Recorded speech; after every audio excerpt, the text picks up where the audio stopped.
তো রোজাদার রোজা রাখা অবস্থায়ও তার দ্বারা পাপ সংগঠিত হয়েছে, মিথ্যা কথা বলেছে, হারাম জিনিস দেখেছে, হারাম জিনিস কান দ্বারা শুনেছে, অথবা বিভিন্ন ধরনের গুনাহখাতা হয়েছে, এগুলো থেকে নিজেকে পবিত্র করে আল্লাহর দরবারে তার রোজাকে কবুল করাতে হবে।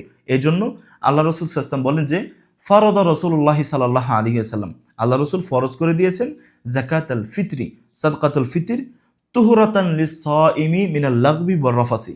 রোজাদার এই রোজা রাখা অবস্থায় যত পাপ কাজ করেছে, অহেতুক কথা বলেছে, অশালীন কাজ করেছে, এই সব কিছু থেকে নিজেকে পবিত্র করে আল্লাহর দরবারে তার রোজাটাকে কবুল করানোর জন্য সে সাদকাতুল ফিতির দিবে। বিনিময়ে আল্লাহ তাআলা তার সমস্ত অপরাধকে মাফ করে তার দোয়াটা কবুল করে নেবেন। আর এই সাদকাতুল ফিতির আদায় করার সময়টা কতক্ষণ? আল্লাহ রাসূল সাল্লাল্লাহু আলাইহি ওয়াসাল্লাম বলেন যে এই সাদকাতুল ফিতিরটা আদায় করতে হবে তোমাকে ঈদের আগে, ঈদের নামাজে যাওয়ার আগে আপনাকে সাদকাতুল ফিতরটা আদায় করতে হবে। কারণ আল্লাহ রাসূল বলেন ওয়ামান আদ্দাহা ক্বাবলা সালাত, যে সাদকাতুল ফিতরকে আদায় করে নামাজের পূর্বে, ঈদের নামাজের পূর্বে, ফাহিয়া সাদকাতুন মাকবুলাতুন, সেই সদকাটা সাদকাতুল ফিতর হিসেবে গ্রহণযোগ্য হবে।